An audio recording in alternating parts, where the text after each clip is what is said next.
Shalom, puji Tuhan. Saya kira kebaktian kedua ini terdiri dari banyak orang-orang muda. Karena itu saya akan berkhotbah mengenai pemuda Kristen.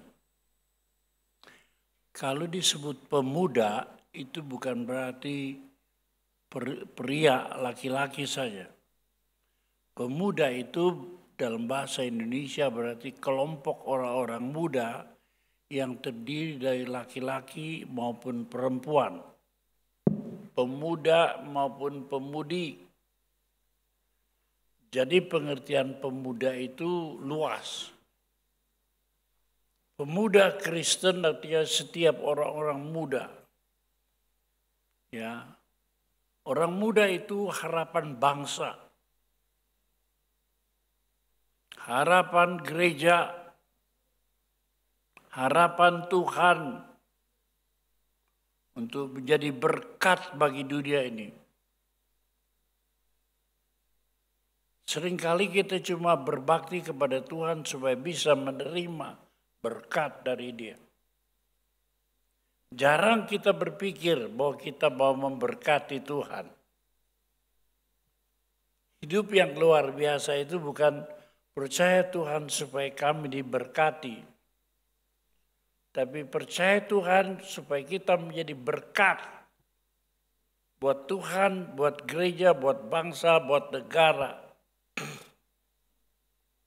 Itu sebabnya Tuhan bertanya, siapa yang bisa aku utus? Coba kita berpikir terbalik. Saya ngalami dalam hidup, kalau kita percaya Tuhan untuk kita, hidup kita tersengal-sengal, gagal, dan kadang-kadang menjadi putus asa. Tapi kalau kita berpikir bagaimana aku bisa berbuat sesuatu untuk Tuhan. Not to take, but give. Giving more than taking. Sikap hati yang memberi itu yang besar. Kalau sikap hati kita cuma menerima berkat ini, hati yang miskin. Dan itu sebabnya manusia banyak gagal dalam hidup. Tapi ketika Tuhan bertanya, siapa yang dapat aku utus? Siapa yang hidupnya dapat kupergunakan bagi kemuliaanku? Kita bisa membaca dalam Yesaya pasal 6 ayat 8. Lalu aku mendengar suara Tuhan berkata, siapakah yang akan kuutus? Dan siapakah yang mau pergi untuk aku?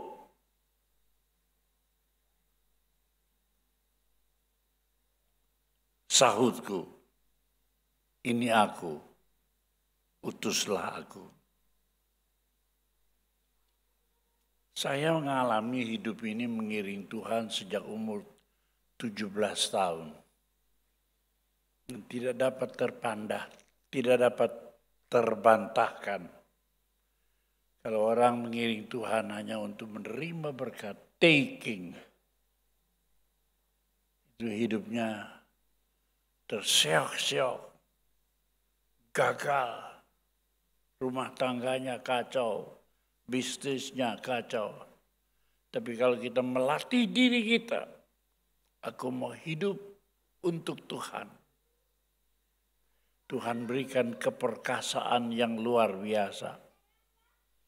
Ya, seorang ahli perkembangan kehidupan Kristen, ya, di dunia ini dia sudah menulis 50 buku yang terkenal di dunia.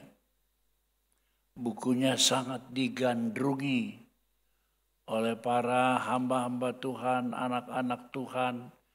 Bagaimana kita bisa menjadi orang-orang yang sungguh-sungguh berguna buat kerajaan sorga. Ya. Itu namanya Profesor Dr. George Barna.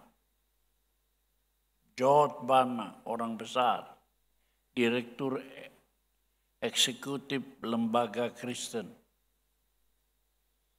Profesor Doktor dari Christian University, ya, peneliti senior di dunia ini untuk etika Kristen, yaitu Profesor Dr. George Barna. Dia menyimpulkan tentang pemuda Kristen di dunia dan pemuda Kristen di Indonesia. Nah, itu dia. Jadi yang sebelah kiri itu, kalau saudara dari sana lihat ya, yang pinggir kiri itu dunia, yang pinggir kanan itu Indonesia. Tanda kali kita lihat ya. Untuk dunia, pemuda Kristen itu anak terhilang, tidak lagi berjalan dalam Tuhan, tidak lagi menyatakan diri sebagai orang Kristen. Itu jumlahnya di dunia 21%. Di Indonesia cuma 2%. Berarti pemuda Indonesia jauh lebih rohani. Ya. Terhilangnya cuma 2%. Di dunia terhilangnya 21%. Kemudian kelompok kedua, nomad, lapsed Christian. Kristen yang berpindah-pindah itu. Ngakunya Kristen. Ngaku Kristen tapi sudah tidak menghadiri kebaktian di gereja. Ini kelompok kedua, ngaku Kristen, tidak menghadiri kebaktian di gereja. Bertanya, kamu apa? Kristen. Kebaktian, ya kalau Natal saya datang, Paskah saya datang, jarang lah. Tapi saya pasti kalau Natal ke gereja. Ini kelompok orang yang demikian itu. Masih ngaku Kristen. Ini kelompok yang kedua. Ya.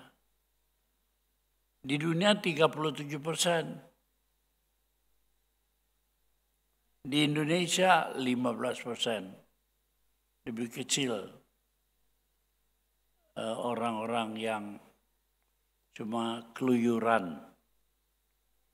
Tapi tidak lagi menghadiri kebaktian gereja. Itu 15%. Yang ketiga, masih ke gereja, tapi tidak memiliki inti kepercayaan tentang kekristenan. Masuk gereja, kenapa? Banyak gereja teman-teman gembira di gereja, musik, senang-senang. Banyak cewek, banyak laki-laki yang ganteng, masih ke gereja. Gereja itu menjadi pusat bermasyarakat. Gereja juga jadi pusat, ya, tujuan pemuda untuk dapat pemudi. Pemudi bisa dapat pemuda, itu jumlahnya ya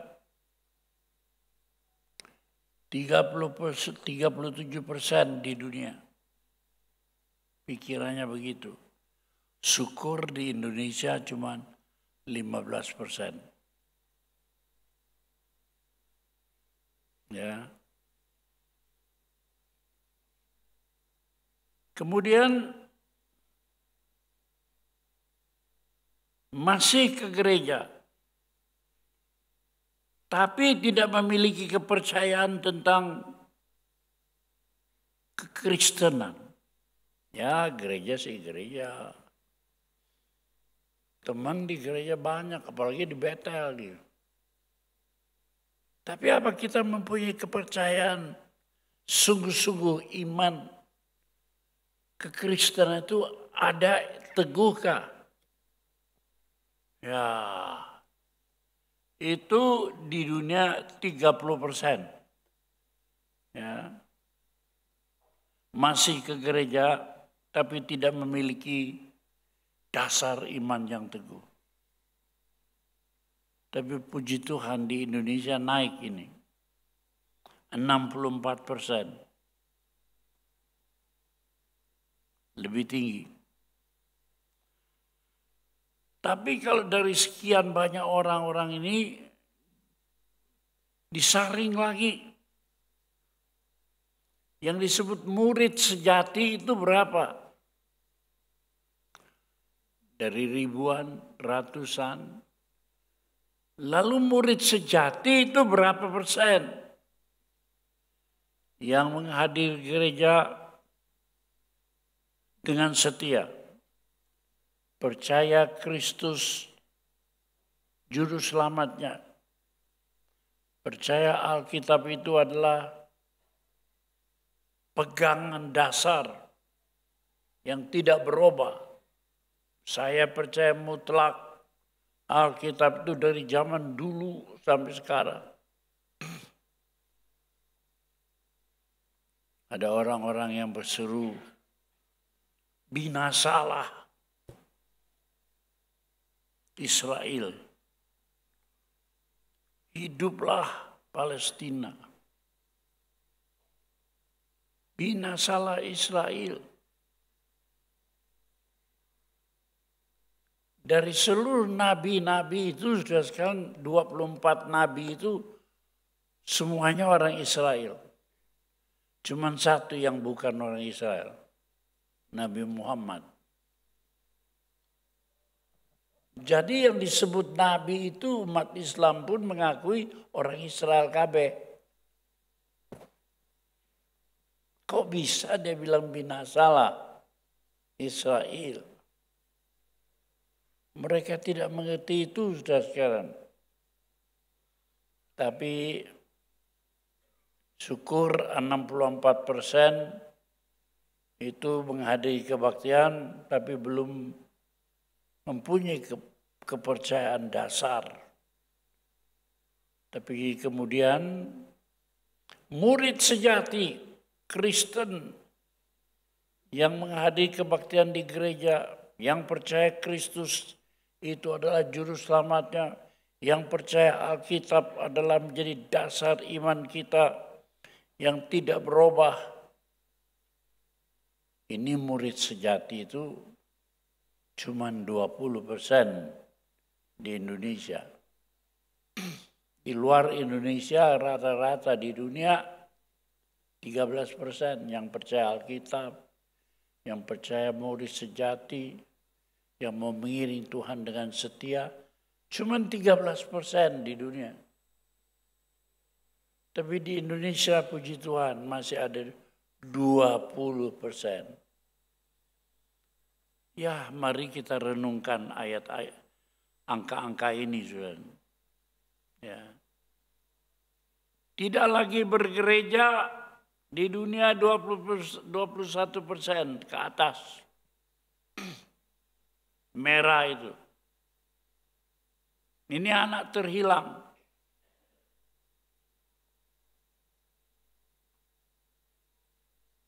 Di Indonesia anak terhilang 2%. 2%. Saya ulangi. Lalu kemudian ngaku Kristen, tapi sudah tidak menghadiri kebaktian. Di dunia 37%, di Indonesia 15%. Tingkat ketiga. Ya. Masih ke gereja, tapi tidak memiliki inti kepercayaan, nggak tahu dasar kepercayaannya apa. Ke gereja ya teman-teman ke gereja, atau pacarku ke gereja. Tapi dasar iman itu nggak punya, tidak ngerti. Itu 64% saudara sekalian. Di Indonesia banyak orang masuk gereja itu. Ya. Di dunia 30% hadir di gereja, tapi belum mengerti dasar-dasar iman Kristen. Kemudian yang betul-betul menjadi murid sejati, seluruh dunia ini cuma 13%. Ini Profesor Barna menyelidiki di seluruh dunia. Dan dia menyelidiki di Indonesia, murid sejati ada 20%. Jadi kalau di gereja ini punya anggota misalnya 1.000 orang, 3 kali kebaktian, maka 20% itu sungguh-sungguh. Jadi 20%-nya itu adalah 10% dari 1.000, ya 100. 200 orang menjadi murid sejati kalau gereja itu berisi 1.000. Ini angka yang rada cocok dengan gereja kita. Jadi murid sejati yang harus ada di gereja, percaya Tuhan Yesus Kristus, Juru Selamat, ya penebus kita, percaya Alkitab adalah Alkitab yang tidak berubah, yang diilhamkan Allah sejak zaman dulu sampai hari ini. Sejak zaman pertama, zaman Adam, Hawa, Musa, Abraham, Musa. Alkitab itu pegangan kita yang tidak berubah. Orang-orang yang 20% ini bergairah mewujudkan iman Kristen. Ya. Secara nyata, secara jelas.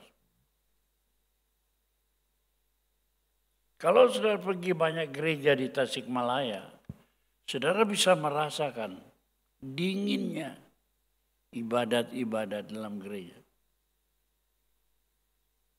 Bukan berarti gereja kita bagus, tidak. Banyak kita mendengarkan khotbah juga sambil main, pikirannya bayang ke sana kemari, buka HP, itu masih banyak. Itu sebabnya murid sejati itu cuma 20%. Jadi kalau ada 1.200 orang aja yang sungguh-sungguh beribadat dengan hati yang tekun. Nah, pertanyaannya mengapa orang Kristen kok jadi demikian itu? Ingat, manusia itu adalah makhluk Tritunggal.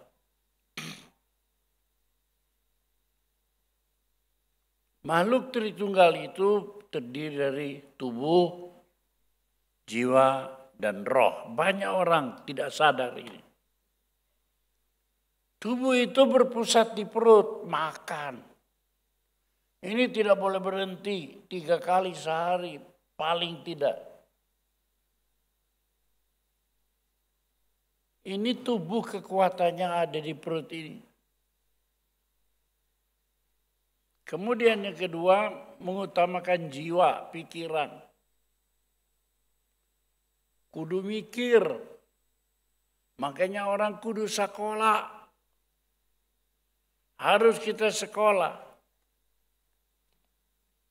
Jujur saja, sekarang banyak orang yang pintar. Berpikir, bertindak, mengambil keputusan berdasarkan pikiran hasil sekolah. Ini manusia zaman sekarang. Sedikit yang berpikir roh. Kalau tubuh itu sementara. Coba orang yang mengutamakan tubuh, angkat besi.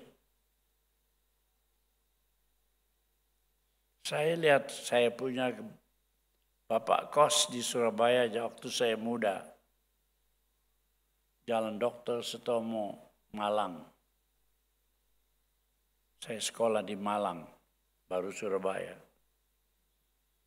Waktu muda jadi jago angkat besi, spearnya bukan main. Tapi waktu tua peot, karena tidak lagi latihan. Badannya malah nyusut. Kalau waktu sport badannya mengembang, ini sampai besar sekali. Spearnya ini, Tapi ketika saya in the course, di Jalan Dr. Sutomo nomor 8 itu, Malang, dia sudah menjadi seorang tua yang kempes, peot, karena tidak lagi latihan. Tubuh itu sementara. Tubuh itu tidak bisa dibanggakan. Yang cantik juga begitu, sementara. Jangan merasa kecantikanmu adalah sesuatu yang luar biasa. Itu anugerah Tuhan. Pelihara yang baik, tapi jangan mengutamakan kecantikan, sebab itu manusia akan rusak. Saya mesti berbicara terbuka. Bahwa sekarang tuh dunia yang mengutamakan kecantikan, kehebatan itu adalah bintang-bintang film. Tapi hampir semua bintang film itu atau sebagian besar itu adalah manusia-manusia rusak yang hubungan dengan suami, dengan istri orang lain biasa saja. Dunia Sodom, dunia Gomora, tukar-tukar pacar, itu adanya di sana. Kelihatannya hebat. Makanya jangan adalah anak-anak kita menjadi bintang film yang hebat begitu ya. Karena nanti gaulnya menyeret kita ke dalam jurang Sodom dan Gomora, percabulan, persundalan. Nah, tubuh itu sementara. Banyak hubungannya erat dengan hawa nafsu. Nafsu seks, nafsu makan, nafsu poya-poya. Dunianya luar biasa, ya. Pikirannya duit. Pikirannya kecantikan, kehebatan manusiawi. Tapi nggak lama kena penyakit. Tidak sedikit yang kena penyakit macam-macam. Gonorrhea, sifilis, raja singa, AIDS. Ini karena terlalu menonjolkan tubuh. Tapi yang ada yang kedua ya soal jiwa. Pikiran yang bagus. Ini sangat dipuja oleh orang dunia ini. Kalau orang sudah sekolah, pinter, ya bangga. Tapi jiwa ini hanya memikirkan untuk di dunia. Jiwa ini tidak pernah memikirkan ke akhirat. Jiwa ini tidak pernah memikirkan kalau mati bagaimana. Dunia ini selalu berkata kumahangke. Soal mati mah kabeh manusia kayak mati. Jangan dipikirin. Katanya begitu. Kumangke, bagaimana nanti? Tapi ada kelompok yang ketiga yaitu manusia roh. Kalau tubuh itu sebentar, kalau jiwa itu sedang. Kalau roh itu kekal. Kuat. teguh. Nah, orang yang rohnya kuat itu dapat saudara menunjukkan pandangan hidupnya ke sana. Biasanya manusia yang gila dengan perkara dunia, perkara tubuh itu sebentar juga akan berlalu karena penyakit, karena kesombongan, banyak musuh, banyak berkelahi. Nggak lama banyak menipu orang, kurang duit, kemudian bingung, pikirannya kacau, jadilah dia seperti bintang film yang namanya Amarzoni, yang 3 kali masuk narkoba itu orang-orang dunia yang putus asa itu. Ya. Tapi kalau kita hidup dalam roh itu kekal. Dapat mengalahkan setiap tantangan sehingga kita itu hidup jauh lebih baik. Kalau yang mengutamakan tubuh itu seperti benih yang ditaruh dalam Markus 4 ayat 5. Kita bisa baca, sebagian jatuh di tanah yang berbatu-batu dan yang tidak banyak tanahnya, lalu benihnya pun segera tumbuh karena tanahnya tipis. Jadi kalau dengar berita Injil, benih jatuh bagus. Coba ayat berikutnya. Sebagian lagi jatuh di tanah semak duri. Lalu makin besarlah semak itu dan menghimpitnya sampai mati sehingga ia tidak berbuah. Yang pertama di pinggir jalan dimakan burung. Jadi kalau kita dengar firman Allah itu, jurik setan, iblis itu mengganggu kita sehingga tidak berbuah. Masuk si gereja, masuk. Tapi sebagian lagi tumbuh. Tapi tumbuhnya di semak-semak duri.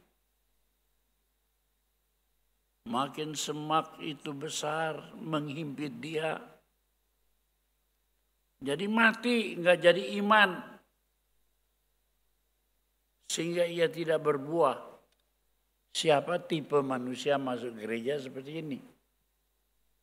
Dimakan setan, firmannya lewat. Masuk telinga kiri, keluar telinga kanan. Ya, sehingga tidak berbuah, ya, tidak mendatangkan hal-hal yang baik, tidak mendatangkan kemuliaan Allah. Ya, ini orang-orang yang tidak berbuah itu seperti itu. Lalu kemudian dalam Markus 4 ayat yang ke-7, di sana dikatakan, sebagian lagi jatuh di tengah-tengah semak duri, lalu makin besar semak itu mengimpit sampai mati sehingga ia tidak berbuah.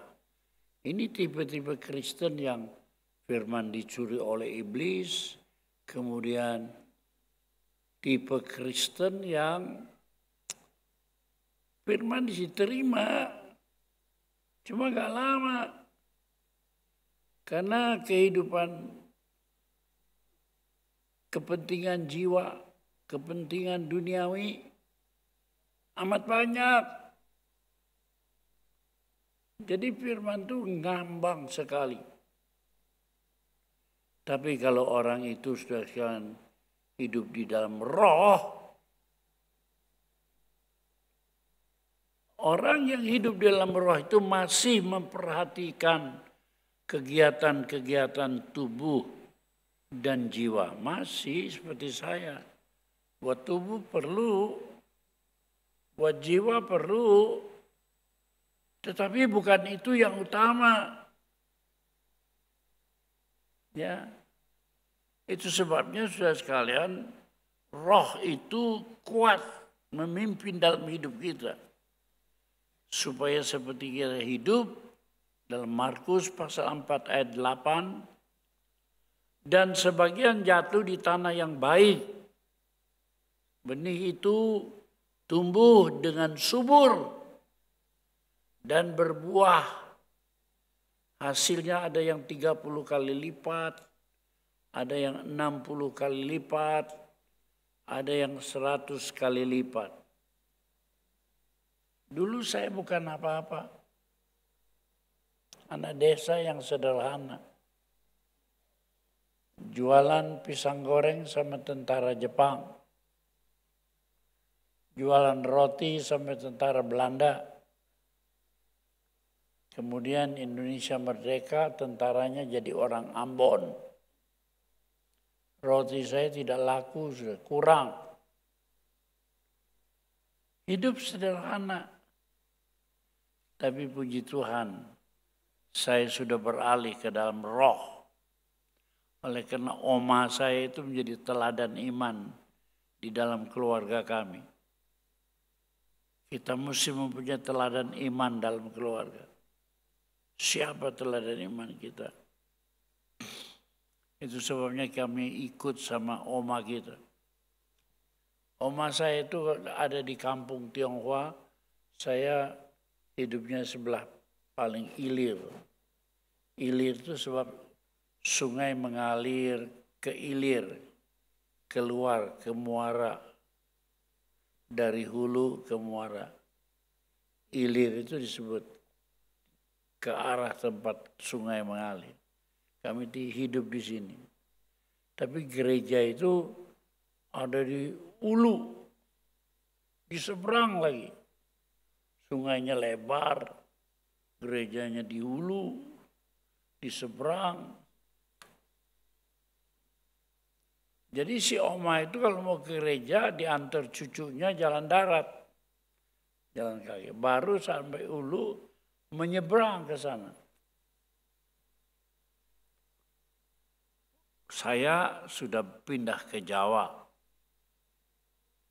Dan adik saya yang bungsu namanya John Rusli.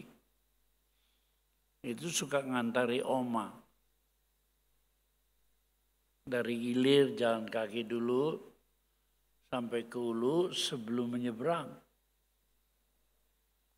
Si oma itu orang Kristen satu-satunya yang ada di kota Pangkalan Bun, Kalimantan. Sampit, sebelah Sampit, Pangkalan Bun. Itu dia kalau berjalan dari Ilir sebelum menyeberang ke hulu, dia selalu bersaksi. Dia bilang, percayalah akan Tuhan Yesus supaya kita masuk surga. Kalau kita tidak percaya Tuhan Yesus, kita mati masuk neraka. Kalimatnya sederhana begitu. Banyak orang benci sama dia. John Rusli malu. Sebab omanya sepanjang jalan ngomong percaya Tuhan Yesus. Supaya kita kalau mati masuk surga. Kalau kita tidak percaya Tuhan Yesus, mati masuk neraka. Bertobat segera. Itu aja ngomongnya. Saban minggu. Tapi imannya luar biasa.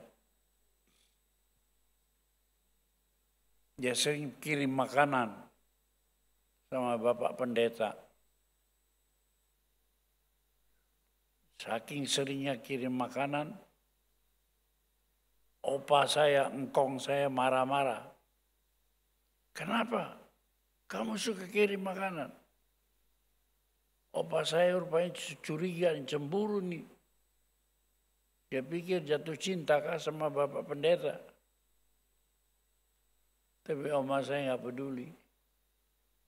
Sembunyi-sembunyi dia membawa berkat ke gereja. Kalau mau kebaktian dia setrika dulu.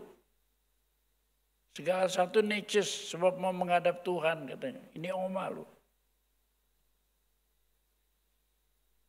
Lalu dia ambil uang yang paling bagus untuk kolektor persembahan. Satu hari dia tidak mendapatkan uang yang bagus. Saya punya mata sendiri lihat. Oma ambil sapu tangannya, setrika sapu tangannya. Saya bilang, Oma setrika sapu tangan ya? Oh enggak. Hari ini aku mau bawa persembahan tapi enggak ada duit yang bagus. Aku sudah tanya sama mamamu mau tuker duit yang bagus, yang licin. Tapi kagak ada. Jadi Oma mesti setrika dulu. Di balik sapu tangannya saya lihat uang. Anak kecil melihat itu. Berkesan, tapi tidak terlalu mendalam. Tapi lama sesudah itu, saya memikirkan teladan Oma. Roh Oma masuk di dalam roh. Ini bukan tubuh, ini bukan jiwa, tapi roh. Roh Yesus itu melalui Oma masuk. Saya paling akrab dengan Oma. Oleh karena saya bisa menyanyi sejak anak-anak. Dan Oma seorang tua tidak tahu not.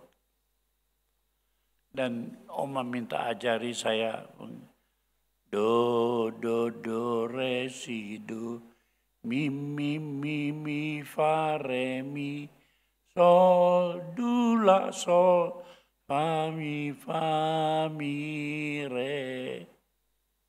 Saya ngajari Oma menyanyi. Indahlah bukit, indah sawah ladang, dan alam yang permai menjulang. Tetapi Yesus jauh lebih indah. Dia hartaku yang cemerlang. Kira-kira begitulah. Ya, hampir 80 tahun yang lalu saya mengajari Oma nyanyi-nyanyi. Dan saya tidak sia-sia. Sebab roh Oma itu masuk dalam saya. Yang menuntun saya kepada Kristus. Dan akhirnya roh Kristus masuk dalam saya. Pada waktu saya berusia 17 tahun. Nah sekarang kita tanyakan saudara sekalian. Pendidikan macam apa yang kita miliki? Orang berpikir pendidikan itu pendidikan umum. Pendidikan umum itu melatih jiwa kita supaya kita bisa bertahan hidup di muka bumi. Bisa cari makan. Hanya itu. Saudara sampai ke Jerman, ke Perancis, ke Amerika. Cuma melatih kita pinter. Agar kita lebih dari orang lain dalam berjuang cari makan, cari hidup. Itu namanya pendidikan untuk umum, saudara sekalian. Tetapi saudara sekalian, itu cuma sangat terbatas. Banyak orang menyesal ketika saya punya anak Rubin Adi, pinter. Tapi ketika dia masuk sekolah teologi di Jakarta, memilih pendidikan roh lebih dari pendidikan tubuh dan jiwa. Pendidikan tubuh itu sport, lomba lari, lomba olahraga. Pendidikan jiwa itu lomba bersekolah. Lomba titel, lomba gelar. Tapi pendidikan roh itu untuk mengenal Tuhan. Dan untuk menghormati Dia. Dan untuk melayani Tuhan. Jadi ceritanya Lenawati Tanujaya itu keturunan tuan tanah di Tasikmalaya. Saya orang sederhana, pendeta, tapi Rubin dan Lena ini dekat. Saya bilang sama Lena, sama Rubin, Bin ingat loh, keluarga Tanujaya itu tuan tanah di Tasikmalaya. Kita orang sederhana, hamba Tuhan. Tapi mereka ada hubungan akrab, ya. Akrab. Lama-lama sudah sekalian, mereka mulai pacaran sejak SMP sudah ada benih, SMA itu mereka sudah mulai jatuh cinta. 3 tahun kemudian tamat SMA, lalu kemudian Rubin masuk sekolah teologi.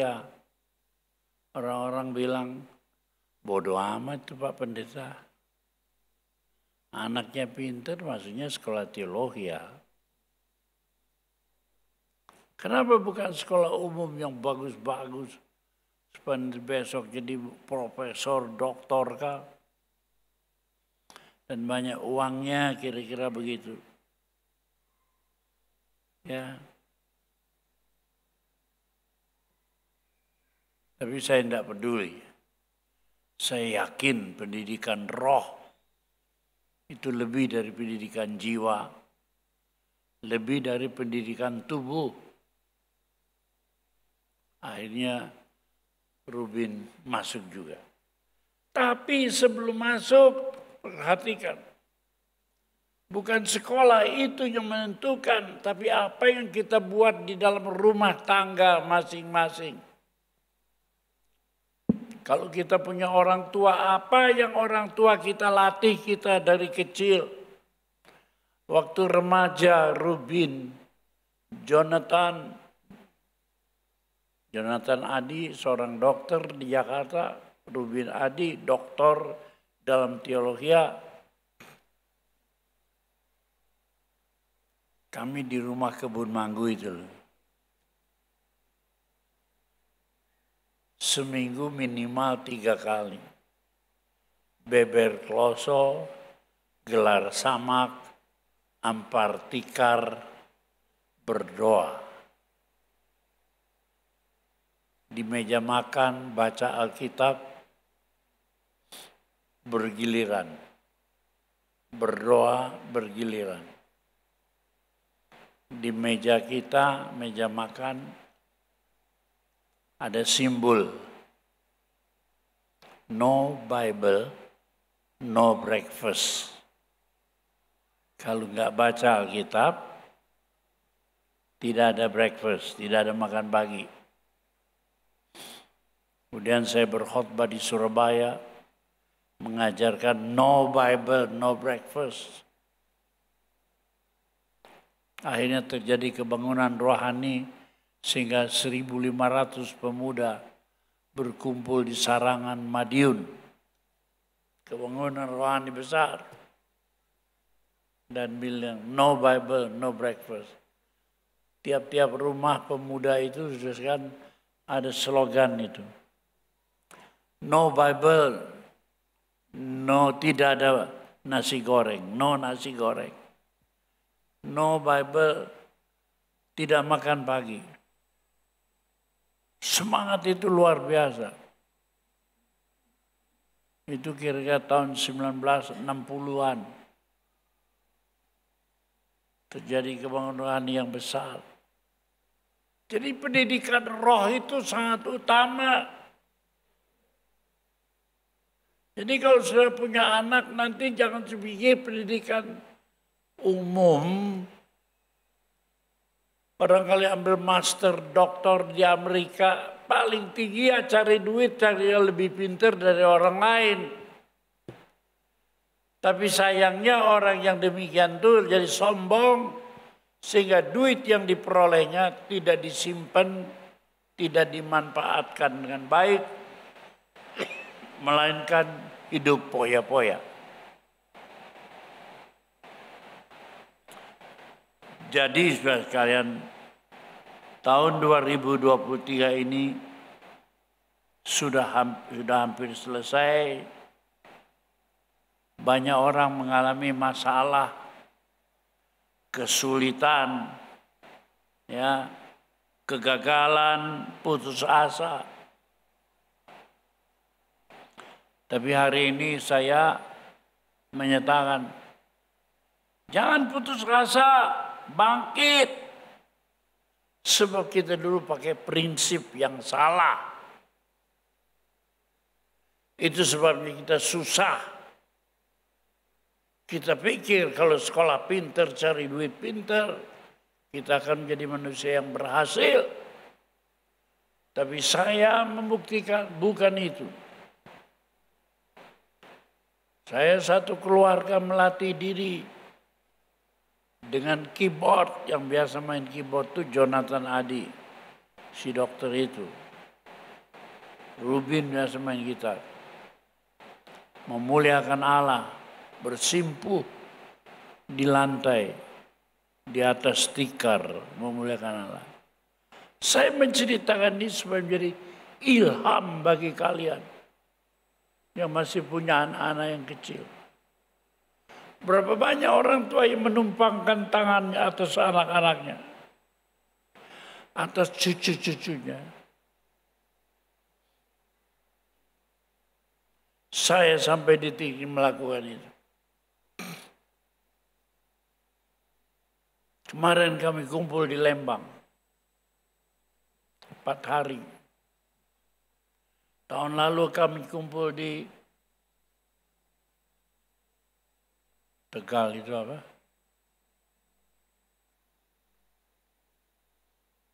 Guci, Tegal.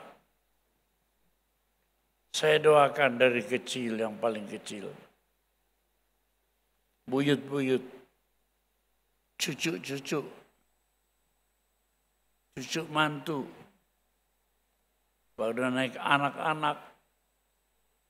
Yang terakhir saya doakan Rubin Adi, ketumpang tangan. Doanya berbunyi, Tuhan lanjutkan kasih setiamu. Aku tidak minta kaya, tidak minta hebat. Aku cuma minta supaya Tuhan melanjutkan kasih dan setianya atas anak-anakku, atas cucu-cucuku. Bagaimana kita dengan tahun 2023? Banyak kesedihan, banyak kegagalan, banyak putus asa kah? Sudah.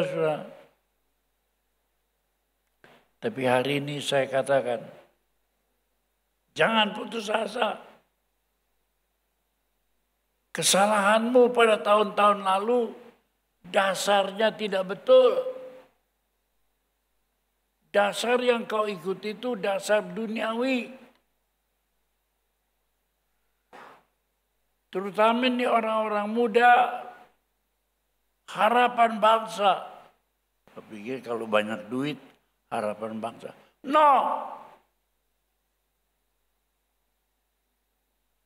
Kalau aku seorang bapak, aku tidak mempunyai harapan. Kalau kau cuma cari duit. Hari ini saya bersaksi, sampai detik ini saya tidak pernah berkekurang. Saya tidak pernah bergantung kepada anak-anak. Saya bergantung terus kepada Tuhan. Dalam tindakan-tindakan besar, saya selalu turun tangan. Anak Rubin yang kedua, Jovita, minggu lalu di Mall of Indonesia, Kelapa Gading, Jakarta, sedang membeli sebuah apartemen dengan harga 850 juta. Kong, pinjam dulu uangnya. Kalau kau menanam, meminjam untuk hal-hal yang baik, engkau mau. Engkau mau bayar. Omanya ada. Oh, udah pulang. Oma kirim nih 400 juta 400 juta kirim. Anak cucu saya yang butuh, Christian bilang, Pak, kita beli mobil kereta Hyundai. Uangnya kurang 60 juta. Bisa bantu. Saya belum pernah kekurangan apa-apa. Tuhan cukupkan. Pikiran saudara cari duit, sekolah pintar, banyak uang. No! Cari sumber segala berkat. Tuhan adalah sumber segala berkat. Itu sebabnya kita sudah sekalian, kalau kita rugi, kalau kita gagal tahun 2023, itu karena kita prinsip yang salah. Sadari prinsip kita mesti benar. Ya. Kita mesti punya prinsip seperti yang dikatakan dalam Yeremia 17 ayat 5 dan 6. Beginilah firman Tuhan. Terkutuklah orang yang mengandalkan manusia, yang mengandalkan kekuatannya sendiri atau kepintarannya sendiri. Pintar, hebat, kuat. Hatinya menjauh daripada Tuhan. Tuhan itu mau kita mengandalkan Dia, bukan kekayaan, bukan kepintaran, bukan kekuatan. Sebab setiap orang yang berdiri demikian, hatinya jauh daripada Tuhan. Terus, ia akan seperti semak bulus di padang belantara. Kering, kerontang. Ia tidak akan mengalami datangnya keadaan yang baik. Hidupnya Senin Kemis. Megap-megap. Ia akan tinggal di tanah angus di padang gurun. Di negeri padang asin yang tidak berpenduduk. Tetapi ayat berikutnya. Diberkatilah orang yang mengandalkan Tuhan. Yang menaruh pengharapannya kepada Tuhan. Ini pendidikan yang paling tinggi. Pendidikan roh. Terus. Ia akan seperti pohon yang ditanam di tepi air. Merambatkan akarnya ke tepi batang air. Tidak mengalami datangnya panas terik. Daunnya tetap hijau, segar. Tidak khawatir dalam tahun kering. Dan yang tidak berhenti menghasilkan buah. Saya menuju umur 85 tahun. Istri saya bulan Juli yang akan datang 80 tahun. Tapi apa saudara lihat saya loyo? Halo? Daunnya selalu hijau. Tidak mengalami datangnya panas terik, pencobaan, tantangan. Daunnya tetap hijau. Tidak tahu, tidak takut, tidak khawatir dalam tahun kering. Kesusahan ekonomi boleh melanda, kita tidak takut.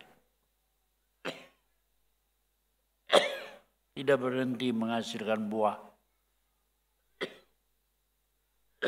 Saudara mau hidup demikian? Ini harus kita perhatikan.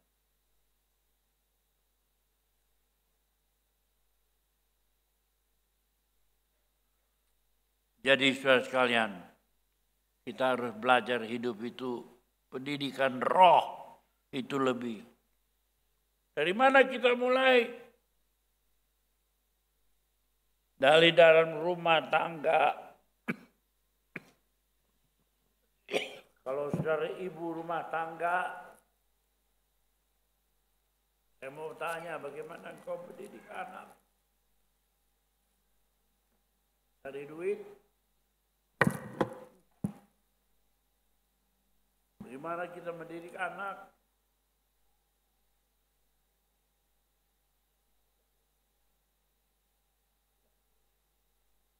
Sadari kegagalan-kegagalan hidup. Tapi pegang teguh dasar keberhasilan dalam hidup. Bapak orang percaya itu nenek moyangnya agama Yahudi, agama Kristen, agama Islam sama. Namanya Abraham atau Ibrahim. Ya. Bagaimana panggilan Tuhan kepada Ibrahim? Itu yang menjadi teladan kami. Saya bersyukur nama saya Yulisak Abraham. Sebab papa saya namanya Abraham Rusli. Jadi saya namanya Yulisak Abraham, bapak saya. Tapi Alkitab menjamin pada bapak orang percaya ini. Kejadian 12 ayat 1 sampai 2. Berfirmanlah Tuhan kepada Abraham, yang kemudian dirubah namanya jadi Abraham.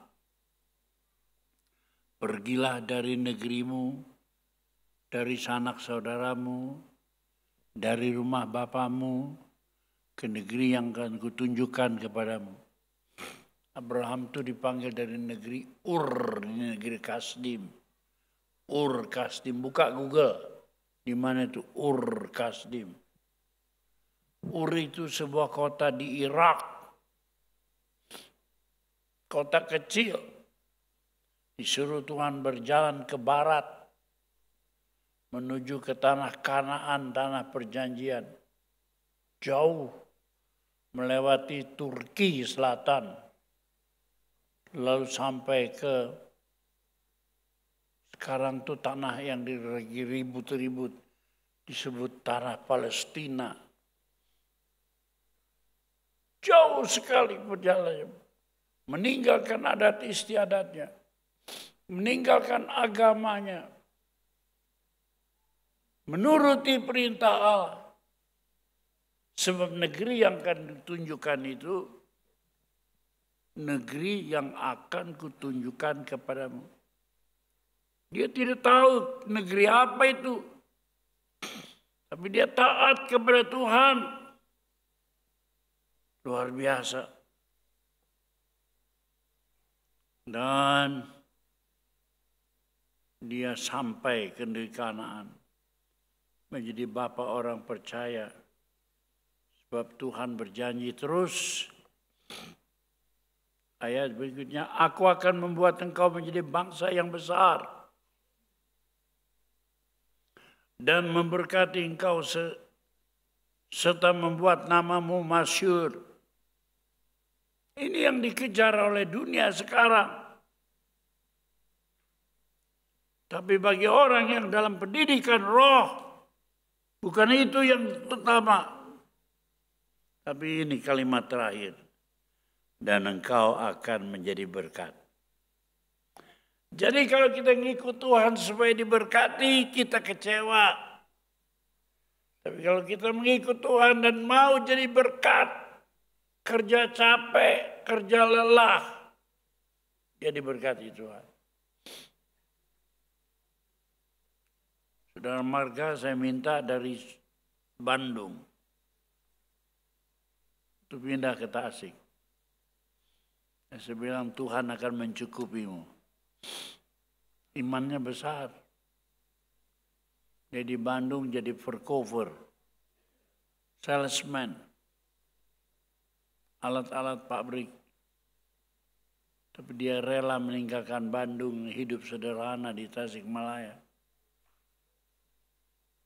Sekarang lebih ceria saya lihat ketimbang di Bandung. Bandung ya capek kerja. Sekarang jadi bapak pendeta. Waduh, senang juga. Tapi dia dalam rencana Tuhan. Kerjanya berat di sini. Yang sakit dia yang ngurus. yang mati dia karena dia lebih muda dari kita.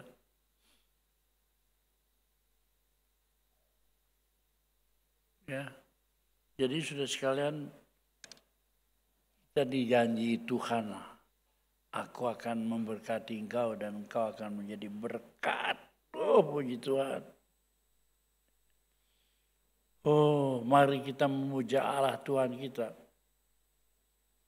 Janganlah terus mencari berkat, tapi kita harus menjadi berkat. Siapa yang mau menjadi berkat, dia jadi orang besar. Siapa yang terus mencari berkat, dia jadi orang kecil. Ayo, siapa yang mau menyerahkan anaknya masuk sekolah teologi, belajar perkara-perkara roh. Susah sekali. Saya minta beberapa orang dari gereja ini, anakmu, aku minta sekolah teologi, jadi pendeta. Wah, pada senyum. Oh, belum kepikiran. Oh, belum. Berapa banyak kali saya berteriak, jawabannya begitu. Dia pikir belum ada pikiran, belum ada ingatan di situ. Ingatannya kemana? Ya, hiduplah cari duit yang banyak dulu. Kalau sudah berhasil, baru saya cari Tuhan. Ngeri saya mendengar jawaban begitu. Tuhan yang membuat kita kaya. Tuhan yang membuat kita berhasil. Sebab itu mulai ini hari saya minta, terutama orang muda, kau itu menentukan dalam keluargamu. Seperti pada waktu saya mengambil keputusan, saya melihat saya diberkati Tuhan luar biasa. Rubin mengambil keputusan, Rubin diberkati Tuhan luar biasa. Anaknya sekolah di Australia semua, bisnis, 3 orang wanita. Kenapa saya sekolahkan?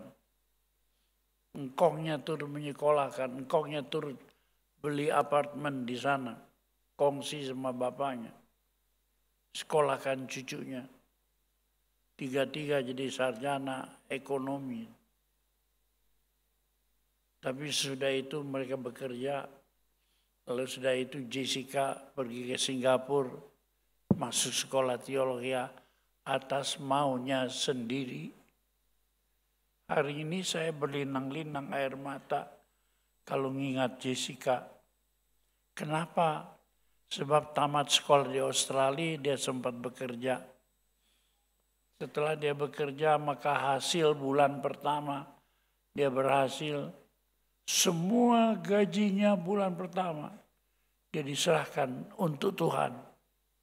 Sebab ada tertulisan inilah buah sulung. Buah sulung bagi Tuhan. Wah, luar biasa. Saya tahu bahwa anak ini akan diberkati Tuhan. Benar, hari ini dia jadi wakil dari bapaknya. Kalau bapaknya keliling-keliling, maka anaknya juga sekarang keliling-keliling. Saya pikir cukuplah satu. Jovita anak yang kedua. Dia sekolah lagi, ambil masternya. Sekarang baik Jessica maupun anak, maupun Jovita, dua-dua sedang mengambil gelar doktornya. Dan dalam bulan-bulan ini, dua-duanya akan menyelesaikan doktornya. Yang satu di Universitas Kristen UKI di Jakarta. Yang satu di Seminari Bethel. Enggak sia-sia.